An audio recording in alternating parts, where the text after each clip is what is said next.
Good morning, good afternoon, or good evening, and welcome to the Blurring the Lines podcast, episode 254. I am your host, Peter Nikolaidis, and joining me, as always, my co-host, Adam Bell. Hey, Peter, how you doing today? Not too bad, not too bad. How about yourself? Yeah, I can't complain. The weather's nice.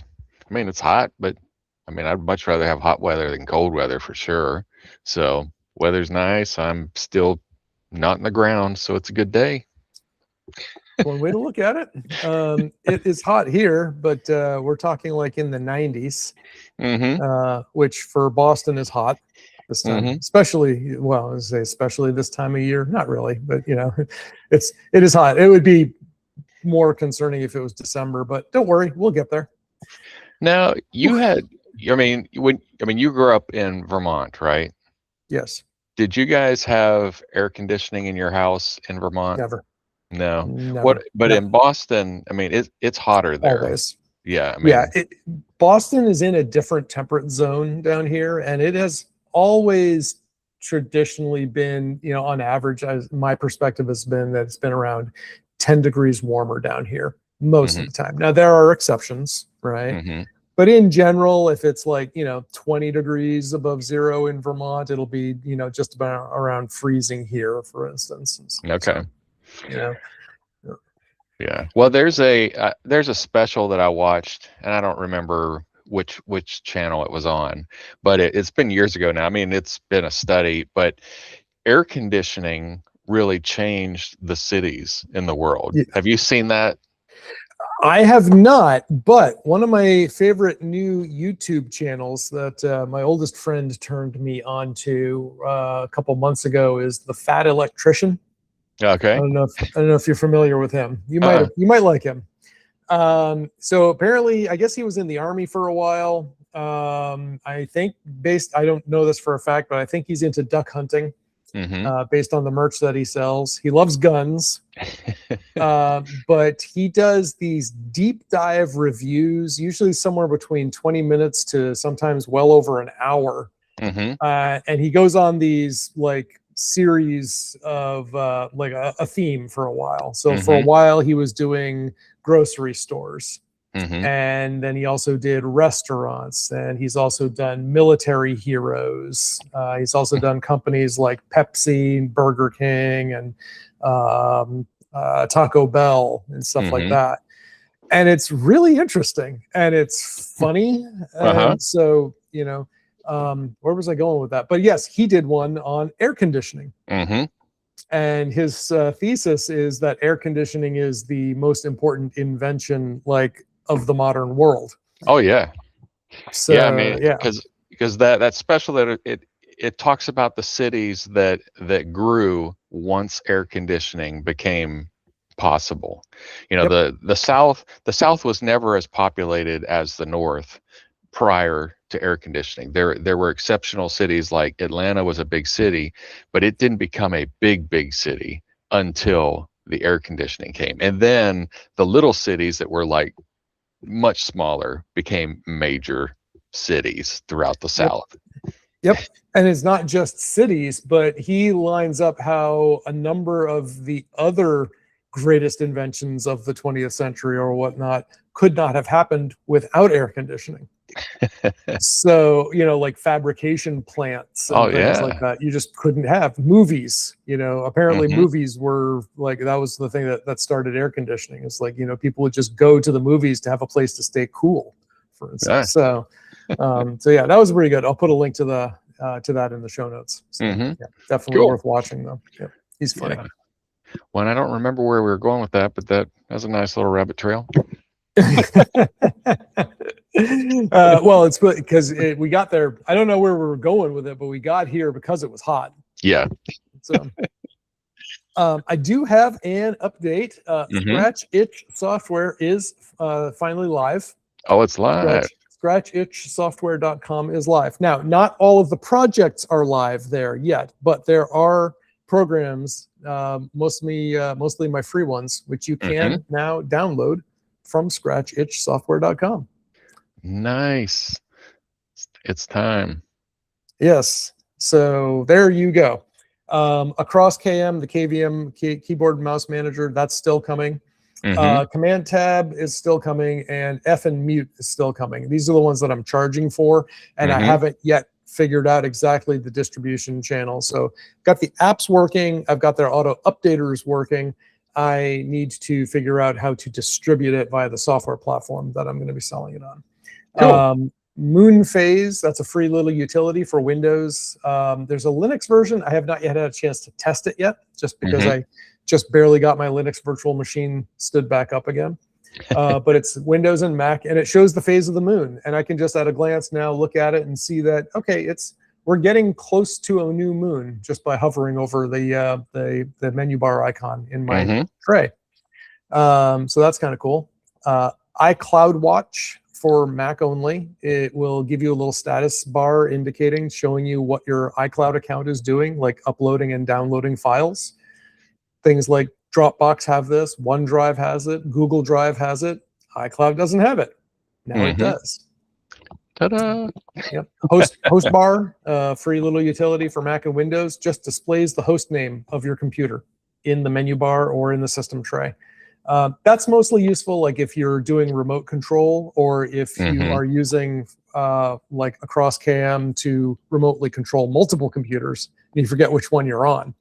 So that's helpful, right? Or you could use that, for instance, at customers. If you had that deployed, then you log in, hover the mouse over, like, oh, I'm on such and such system. That's the wrong domain, something like that. So it could be useful for MSPs. Nice. Ice Melt, that is a fork of an open source package called Ice. It's a menu bar manager for Mac OS. That's open source. It's GNU public license version 3.0, free, always will be, and that's available for download. And, very cool. Yep. So yeah, there's that. So go grab some software and tell a friend if you like it, and then come back and buy one of the commercial ones, which will cost you like the amount of like a cup of coffee or something. Yeah. Well, and we have a whole new list of listeners, because our mastermind group has now picked us up from our 7DTE trade is now listening to us. So we cannot say things wrong about options trading anymore.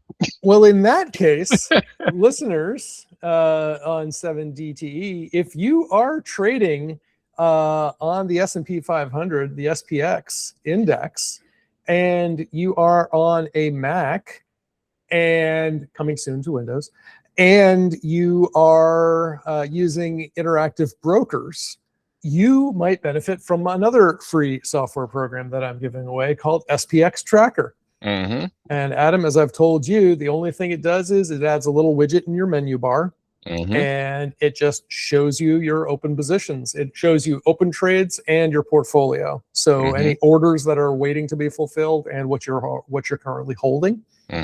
And it doesn't store your credentials. It doesn't access your account directly. It goes through the interactive brokers, either the trader workstation or the IB gateway, which is a separate stripped down. I don't know if you're familiar with that program, but that's a separate stripped down. It's essentially, it's like a little proxy, but it's got the connectivity components that trader desktop has, trader workstation has, but you can't like log into it and place an order or something. It just it acts as a proxy connection.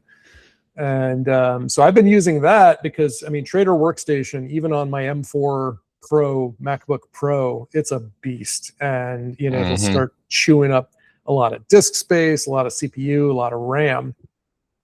IB Gateway is a lot smaller, so if I want to keep an eye on what's going on, I'll do that. Sometimes I'll just honestly, sometimes I'll just have an iPhone mirroring and have my iPhone as my little interactive brokers portfolio, just monitoring it off to the side. But anyway, if you are on a Mac and soon on Windows, and you just want a simple little lightweight widget to track your portfolio, and again, it tracks your portfolio and the SPX, and that's it. So you can't like add Tesla to it. You can't add Amazon. You can't add the Dow Jones, the DJIA. It's very, very purpose built. It scratched one itch that I had. But I And that, know that there mhm, are other people who have that same itch who might want to scratch it too.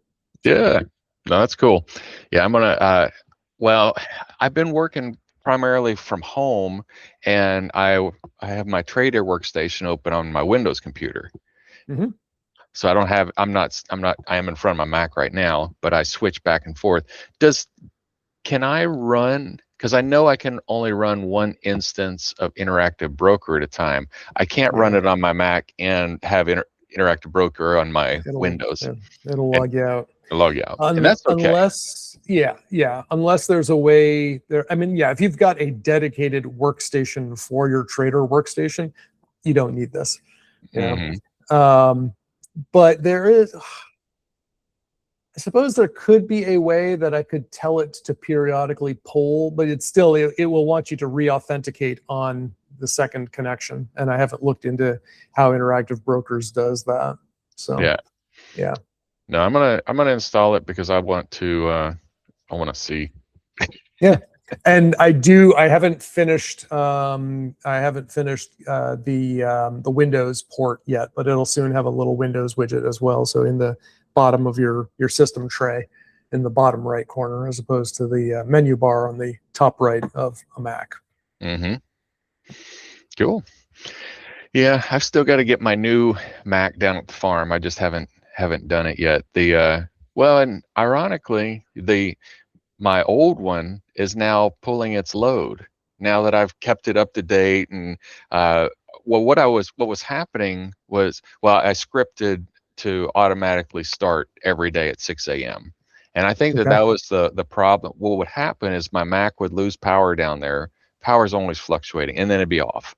It'd be off for 2 weeks, and then I'd turn it on and then try to work through all the updates that every Oh yeah. program is trying to get done, and that's a great big hassle. So now it comes on every day, 6 a.m. period, no matter what, it'll run. So if the power had been out the day before, don't care, it's going to come back on the next day at 6, and that has seemed to really help, bring that one back to life. I mean, it is a 7-year-old MacBook Pro now. Is that an M1 processor? What's it got in there? Chip in it? It's got the last Intel. Mm. Oh wow. Okay. So Yeah. functionally, that's like saying it's a 17-year-old chip. It wasn't bad Yeah. at the time. I mean, Yeah. I At the mean, time. yeah, I mean, I think it wasn't, I think it's still an i7, Yeah. so that generation i7, because people don't always know that Yes. there's a Gen 1 i7, which is not the same as a 13 Gen i7. Yeah. That's the thing, is like, I hate that, I loved it when hardware and software all had like distinctive names that told you something about them. Hmm. And it used to be the processors had a number, they were sequential, and they had a clock speed with them. Yeah. And then they added in, oh, well, maybe we'll have an SX and a DX because we've decoupled the math coprocessor, or it's bundled in, right? Hmm. And then it became Pentium, and it's all been downhill since then. Oh, I saw that. That reminds me, we were watching, well, the TV was on and my daughter was watching it, and it was talking about the space race. I mean, throughout time, and it was talking about the computers in the 70s, and it showed how they were making CPUs by magnetic rings and running copper wire in and out and weaving a CPU. It would have, this was had, like 7K of memory. Of course, the whole shuttle is running off of this, and that's one thing that I've never really gotten my head wrapped around is CPUs and circuits. Like, I understand how a circuit works in the most rudimentary sense of it, but Mm-hmm. I've never really, I mean, I've never thrived at like building a circuit board, or, I can see if there's a soldered place that was no longer soldered, that it needs to be back together, but I don't understand why. I mean, other than that's no longer connected. You should have a conversation with friend of the show, Scott Wilsey, because he used to work for Intel. Mm-hmm. We can say that now. Yeah, now that he's no longer employed. Yep, with Intel. Yeah, with Intel. Yeah. So no, that, but it was fascinating because I just never, and I mean, it, like I said, it showed these weavers and they had these long mesh nets which were essentially CPUs. I'm like, that's crazy. I so don't understand that. How is the noise reduction right now? Can you hear? Fine. Okay, because there's a dog barking very loudly at me, and I didn't know if that was coming through or not. No, I didn't even hear it when you kicked it. I got. Wow. Listener to the show, Scott Wilsey is going to write comment on that one. I know. So this little boy went to the groomers today. Hey, and he has much shorter hair than he used to. Now you feel better. So I didn't want it that way, but his hair was so long and matted because he had not been groomed properly. I don't think ever. So now he is. But he was saying that he wanted to be on camera. So Banjo, you get to be on camera today. Are you happy now? He says, I'm really confused. This is not what I signed up for.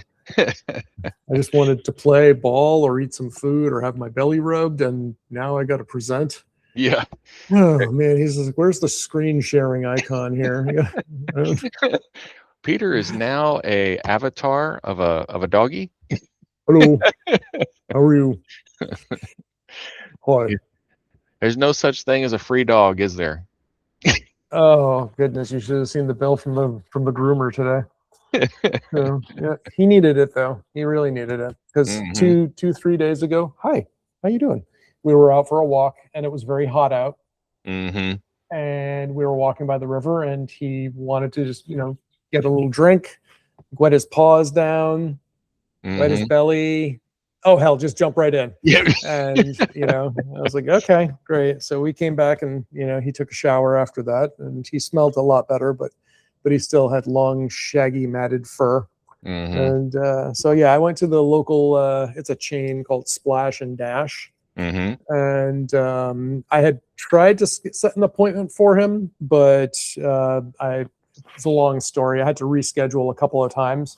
And apparently the last time I scheduled it, I didn't include the grooming, which was like the most important part. Yeah. And so I got there and they're like, yeah, he really needs to be groomed. I'm like, yeah, that's why I brought him here. Because I got there to pick him up, from there. And I was like, she says, let me check with the groomer and see if we can sneak him in. And they were able to squeeze him back in. So I came back about an hour or so later and had a spare dog because there's a giant pile of fur left over from this guy. So, but he's very happy now. He's much happier. Nice. So, yep. Yeah. So who knows? Hopefully he'll be around for a while and he'll be a regular co-host. There you go. All right. Cool. Go play. Go play. All right. So next on our before we move on, I have not gotten back. I have not fully embraced push-ups again. I'm trying. I think part of it definitely is the mental energy is lacking. I just don't have the mental oomph to make it happen. Part of it has been I have been very tired, like all the time. I blame partially the heat. Partially I blame allergies. And I also have not been sleeping well, which really messes up my everything. Yeah. But I did just remember just yesterday that I am actually back kicking up into not quite full swing, but into swing for marathon training. And I had forgotten what it's like to be tired all the time. And on Tuesday was my speed day. So I was out at the track. I am lucky that half mile or just under a mile from my place, there's a track that's open to the public. So I can go and do legit track workouts. And Tuesday is generally the day for that. So I did speed work on Tuesday and it was hot and humid. Wednesday, I actually did my home strength routine, which, I've been negligent on doing. And yesterday I was just tired and my hip was tight. I got my tens unit back out again today. But I still went for a run last night also, and it was 80 some odd degrees, 100% humidity. And it was only 4 miles, but it felt like a lot more than 4 miles. Yeah, so I'm trying, as you know, I'm trying to get back into doing the push-ups. I haven't done more than like 30 in any given day for the last month or so since I've been trying to get back into it. Yeah.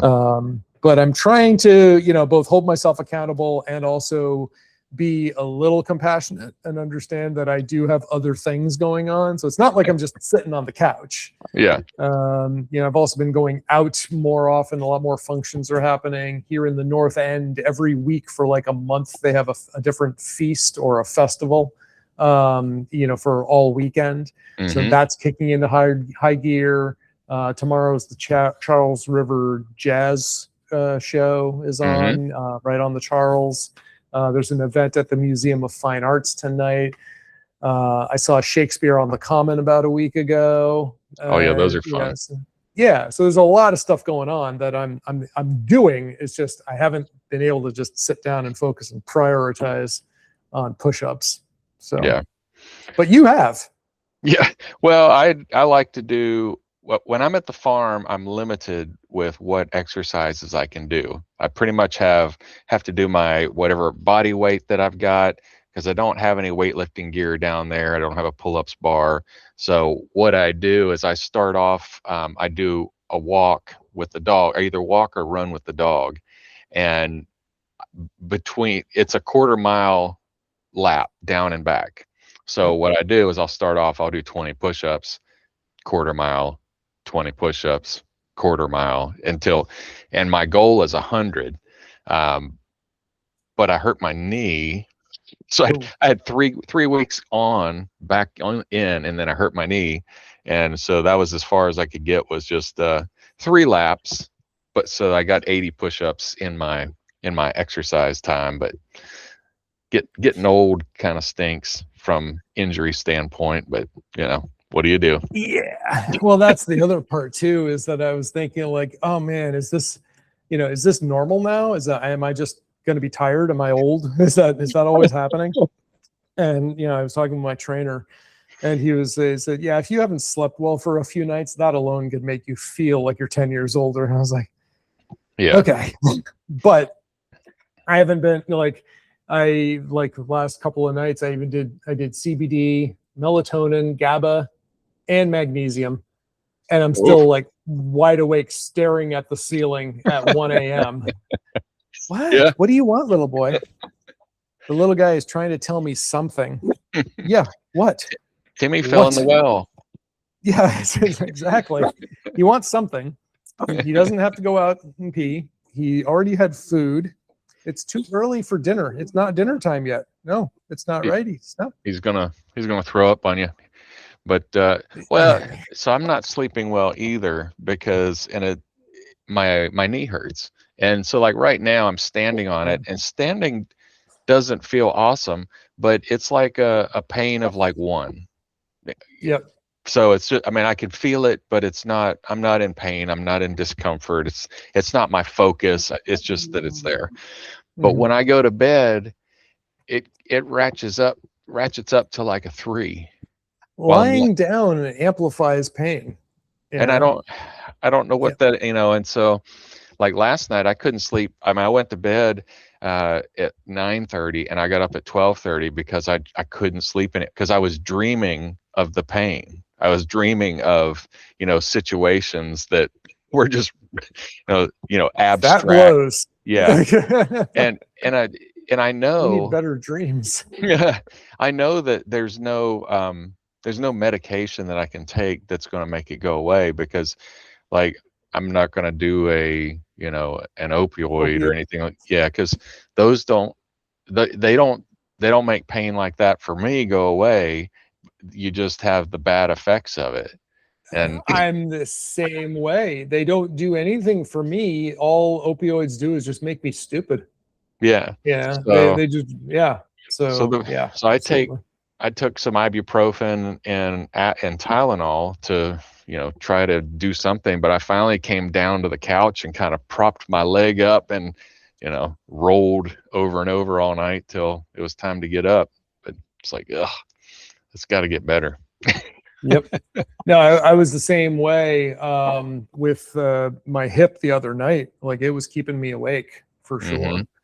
And I know the feeling well, and it's not pleasant. So anyway, enough about us getting old. Yeah, let's talk about fun stuff. Fun stuff. So how long do you think we need to trade options before we are considered real option traders? Real option traders? I Mhm. don't know. I think we need to be moving at least $100,000 a day. $100,000, or maybe understanding all the terms that we use as part of the gig. Maybe that. Close enough. Sure. So in this section of Adam, make a trader out of me. I want you to explain to me a concept which I will get to. But before I get to this section of Adam, make a trader out of me, I want to talk cybersecurity, because that is kind of my jam. Yeah, you have definitely put in the time as a cybersecurity expert. That part I will say. I do consider myself a cybersecurity expert. I don't consider myself a stock options trading expert. But especially since we don't trade stock. I said stock options. I said options. Oh, yeah. Stock options trader. I do trade stocks. Yeah, I don't consider myself an expert there, but I'm more familiar with that than I am at options trading. Yeah. But I'm also no expert at speaking Greek. So when I received this email in Greek, which, by the way, normally now I have to. Oh, you didn't tell me it was actually in Greek. Oh, yes, this email came in Greek. Yes. Okay. And since I signed up for the Authentic Marathon, I occasionally get emails, legit emails in Greek now. Nice. So I used to be able to just hand wave away anything that came in Greek. Yeah, because nothing that comes to me in Greek is going to be for me. Right. But now sometimes it is. So I have to actually look at it. Well, this one it came into my email, and I got 2 of them. And the sender was ruthheinrich211@gmail.com. I wish I could read this in Greek, but I went through the translation, and it says, "Hello, how are you doing? My name is Ruth, and I am a single woman from Greece. I don't have children, and I'm not married yet. I'm looking for a partner, and I want a serious relationship. If you're interested, send me your number on WhatsApp or send me an invite on Google Chat. I hope to hear from you soon." I'm like, wow, what could go wrong? Ignore.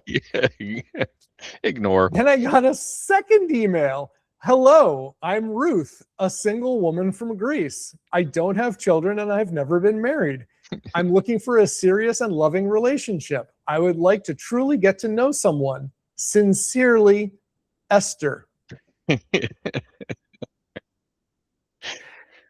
Both of these went right through all spam and scam filters, right? I mean, it seems benign enough, right? Other than she says she's Ruth, but signs it Esther. But maybe, as you pointed out, maybe that's her Jewish name, Yeah. Anyway, I do think it's funny that, as a single guy, you see the name Nikolaidis. Oh, Greece, must be interested in Greek women, right? But Ruth Heinrich, that sounds German to me. Sounds so German. like, well, they're targeting on your German and your Greek. I Greek. was gonna say, this is a spear phishing romance scam, man.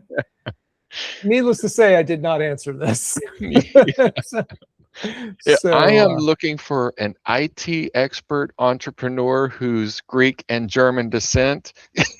And into running. Don't forget running. And can teach me. But above all, I really want someone who can teach me stock options trading while doing yoga. You know what? I would be sorely tempted to respond to that, but my left side brain is like, yeah, that woman doesn't exist. She like, nope. is AI. Skeptical. Oh man. Mhm. So anyway, so that was the one Greek that I wanted to talk to. But when it comes to stock options, there are other things called the Greeks. The Greeks. Hmm. The Greeks. And Yeah. they are loosely let me see. I know there's delta, there's theta, and is gamma the third one? Those are the primary ones that we look at, but there are others. There are others. Well, I mean, there's like 26 letters in the alphabet or something like that. So Yeah. I don't even know Yeah, how many but letters are in the Greek alphabet. I should know that by now. But okay, so let's just talk about, do you want to pick one or do you want to cover off all three on today's show? More depends on how long it takes for each one. Why don't we just pick we'll one? just do, well, yeah, we'll just do the primary one, Okay. which is our favorite. Well, how about this? I have a favorite Greek. What is your favorite Greek? Uh, the only Greek that I pay attention to so far, because I am still an amateur, is delta. Okay. I have a feeling yours is theta. Exactly. Okay, Mine. so cover whatever makes the most sense. You want to go in the We'll order of favoritism or the order of sequential or whatever. we'll start with delta. Delta is really, with really delta. important. I mean, because Okay. delta plays its part all the way through our option trade. Okay. It's one of the of the things that we're doing in there. We're well, let's talk about delta. So delta, for the lame, I had I even wrote up something nice and simple for our podcast audience. Delta tells you how sensitive your option is to movement in the underlying. So You get that from me? that's Okay. perfectly clear. It makes absolute sense, right? Yeah. I Yeah. mean, I get it. Do you get it? Yeah. He's like, Yeah. of course, I'm not No. an idiot. Yeah. No. Nobody gets it. But what we use delta is we're talking about how much change. Delta is the change in the direction in the price. If it's going up or if it's going down, that's what we're watching. And we're looking at that for our entry point in an option spread, because that's we have our range, and we stick into that range, and then we're also watching that range that whole time, that delta, as it goes up and down, and we know how close we are to getting back out of that thing. Okay. So I have not yet been really paying attention to the delta after placing the initial trade. Mm-hmm. Should I be? You should, because it gives you an indicator, so the delta that you went in, because you're targeting the same delta every time, the range. Yep. But in your trader there, in your position, in your portfolio, it shows what the current delta is. So if you got in at, say, a 10 delta, and now it's down at a 2 delta, you know that it's getting really close to being worthless, or you're getting ready to buy back that position and close it out.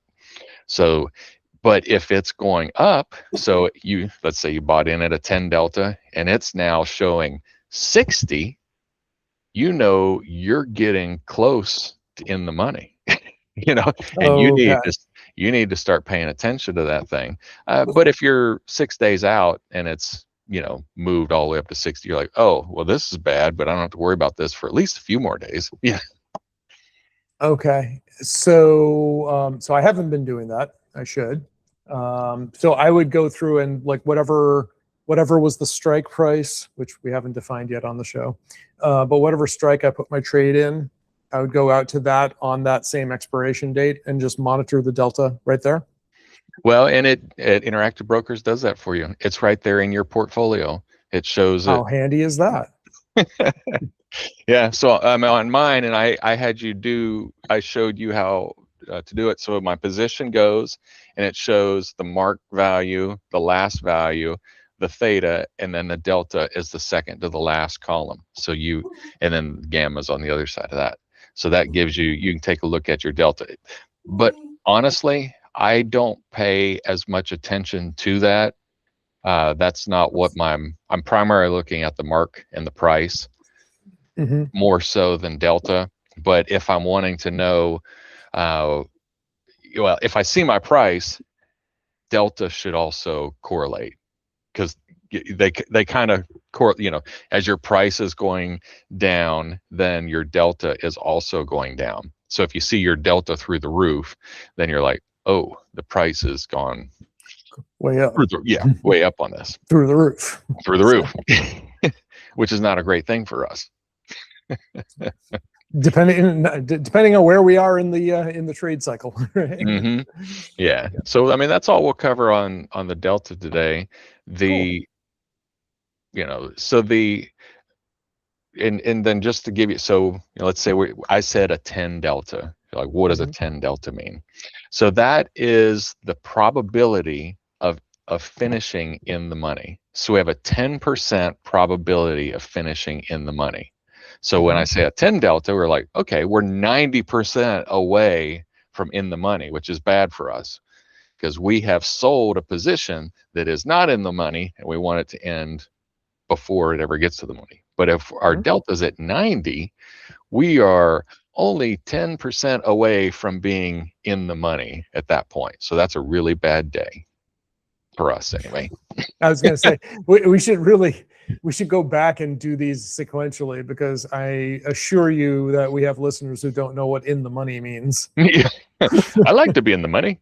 I like that. Actually, no, you don't. I was going to say, I mean, like, I'm in money right now. I'm rolling in the money. Not where you want to be, right? Well, so I'm sure that there's some financial expert out there that's puking at our explanation of delta, of, oh my goodness, these guys are morons. So dear financial expert, if you would like to come on the show and explain to us how stupid we are when it comes to this, and how we're gonna like lose all of the money that we're gambling away on the stock market on options, please send us an email. To Adam or Peter at blurringthelinespodcast.com, and we'll have you come on and you can rake us over the coals, because what we are not are brofluencers telling everybody like, yo, we've got a strategy. If you come in here and do this, this is how I got my millions. And we could do that. For $9.99, you can get on board with the crazy money train. I don't know if you subscribe to 404 Media. It's a bunch of former, I think they were all from Vice reporters, but they did a report recently on basically the fake influencers who are selling you all of their personal programs and stuff, and how there's a whole industry about being a fake influencer, where you teach people how to be an influencer. And, they have you can rent, they go on to these sets that are mocked up to look like a private jet. So you can look like you're in a private jet recording your video. Like, I'm on my private jet. This is how I got yada, yada. They're actually sitting like in a warehouse that's been mocked up to look like a private jet. Nice. I will find that article and put that in the show notes as well. We should do that. LARPing, that's what it's called. LARPing. How influencers fake being rich. Yeah, it came out just under a month ago. I will put that into the show notes. Sir? I wonder if what's his name? The rapper who's saying Sir Mix-a-Lot. You remember him? Baby Got Back. Baby Got Back. And I remember in the, I guess it was late 80s, he was like, well, blah, blah, blah, I'm rich and these are my cars and whatever. I'm like, well, how did you get rich and get these cars and all that stuff back when you were a pretty new rapper? So I wonder if he was one of the earlier LARPing experts, Could have been. one of the best I saw was, this was months ago, and it was like a tweet on like how I became rich, and it's just like following all the bro culture. It's like wake up at 4:30 a.m., meditate for 60 minutes, journal, get some sunlight, drink a cup of bulletproof coffee, be born to a billionaire. And it's like, where's the dog? Where'd you go, dog? This is sometimes, oh, you're right on the couch where you, well, I was going to say where you belong. Well, I kind of tried to keep him off the couch because I am somewhat allergic to him, but now that he's just been freshly groomed and bathed, it's okay. Plus, he is on the towel that I laid out for him to be on. So he's actually right where he should be. Most importantly, he's not getting in trouble right now because he's a good boy. That's even better. Yes, my co-pilot there. So cool. All right. So Delta, the probability that you're going to be in the money. Is that a good way to summarize it? Just like TLDR. Yep. Thinking of direction.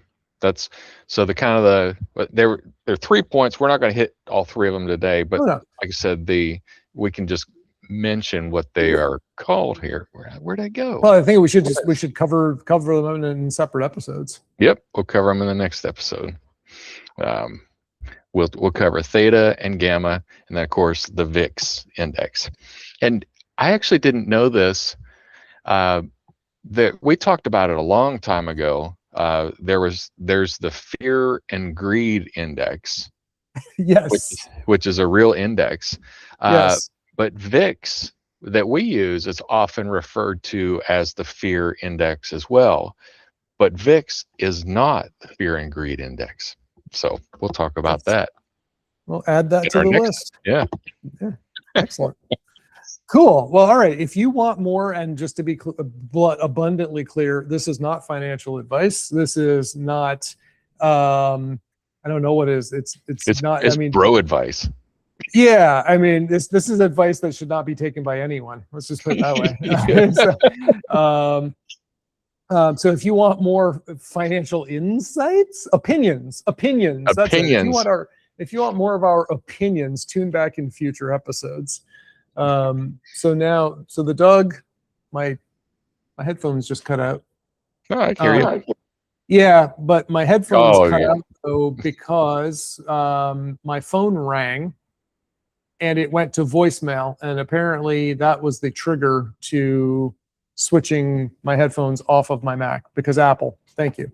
Oh, boy. The dog got snipped about almost 3 weeks ago. And his satellite dish cone of shame has been here, and he has now found it, and he is gaining. He's doing it. Revenge. He is having his revenge on it right now. He says, "Oh yeah, you were on me for 2 weeks. I'll show you." Yeah, I see you.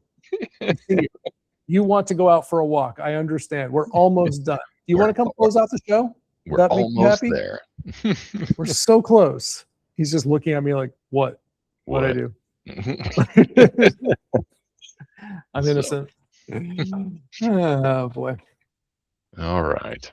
Well, as Peter said, listener, you are welcome to drop us a line at www.blurringthelinespodcast.com, or you can find us at our respective locations. So Peter's scratchitchsoftware.com is now live, but you can also find Peter's other adventures at pn72.com, friendswithbrews.com, our friendly podcasting partner with Scott Wilsey, and you can find me at Roaming Roan Lavender Farm at rrlavenderfarm.com.